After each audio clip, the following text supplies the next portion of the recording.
I speak to you today with feelings of sorrow.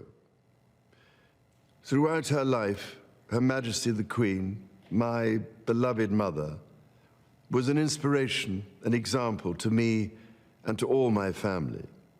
And we owe her the most heartfelt debt any family could owe to their mother, for her love, affection, guidance, understanding, and example. Queen Elizabeth was a life well lived, a promise with destiny kept, and she is mourned most deeply in her passing.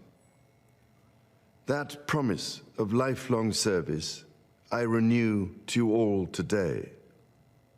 Alongside the personal grief that all my family are feeling, we also share with so many of you in the United Kingdom, in all the countries where the Queen was head of state, in the Commonwealth and across the world, a deep sense of gratitude for the more than 70 years in which my mother, as Queen, served the people of so many nations.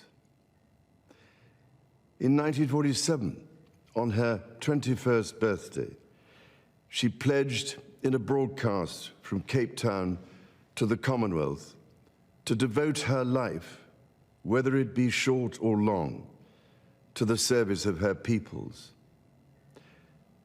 That was more than a promise. It was a profound personal commitment which defined her whole life.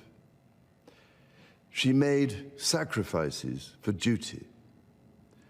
Her dedication and devotion as sovereign never wavered, through times of change and progress, through times of joy and celebration, and through times of sadness and loss. In her life of service, we saw that abiding love of tradition, together with that fearless embrace of progress, which makes us great as nations. The affection, admiration, and respect she inspired became the hallmark of her reign. And as every member of my family can testify, she combined these qualities with warmth, humor, and an unerring ability always to see the best in people. I pay tribute to my mother's memory, and I honor her life of service. I know that her death brings great sadness to so many of you, and I share that sense of loss beyond measure with you all. When the Queen came to the throne, Britain and the world were still coping with the privations and aftermath of the Second World War, and still living by the conventions of earlier times. In the course of the last 70 years, we have seen our society become one of many cultures and many faiths. The institutions of the state have changed in turn. But through all changes and challenges, our nation and the wider family of realms, of whose talents, traditions, and achievements I am so inexpressibly proud, have prospered and flourished. Our values have remained and must remain constant.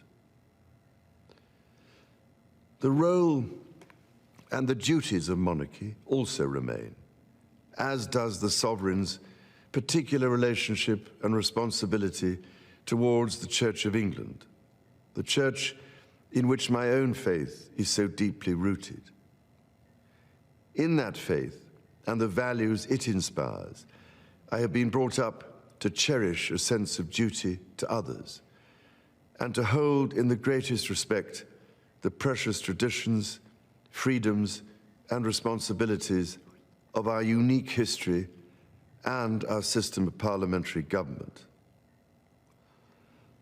As the Queen herself did with such unswerving devotion, I too now solemnly pledge myself throughout the remaining time God grants me, to uphold the constitutional principles at the heart of our nation.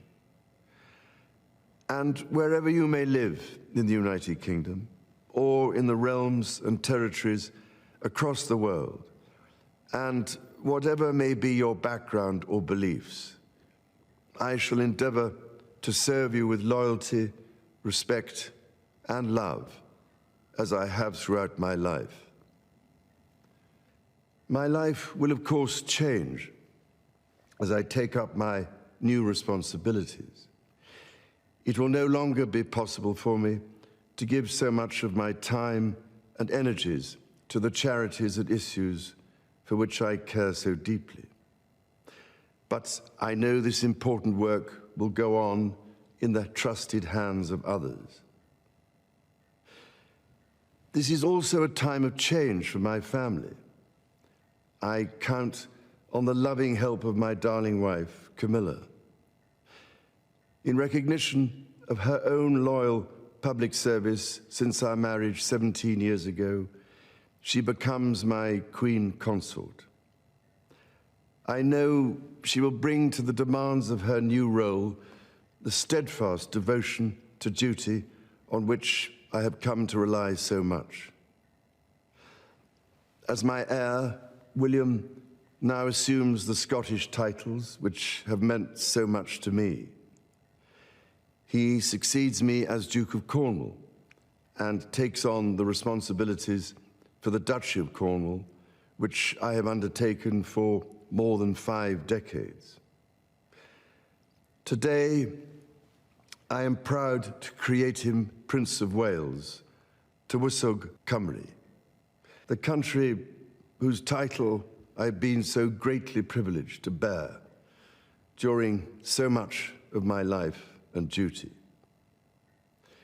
With Catherine beside him, our new Prince and Princess of Wales will, I know, continue to inspire and lead our national conversations, helping to bring the marginal to the centre ground, where vital help can be given. I want also to express my love for Harry and Meghan as they continue to build their lives overseas.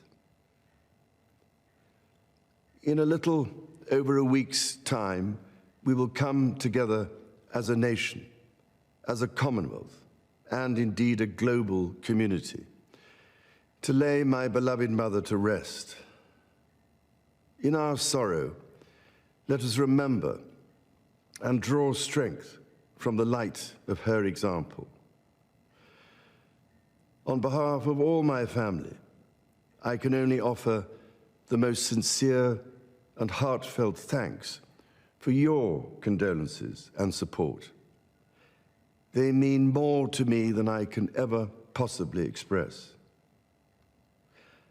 And to my darling Mama, as you begin your last great journey to join my dear late Papa, I want simply to say this: thank you.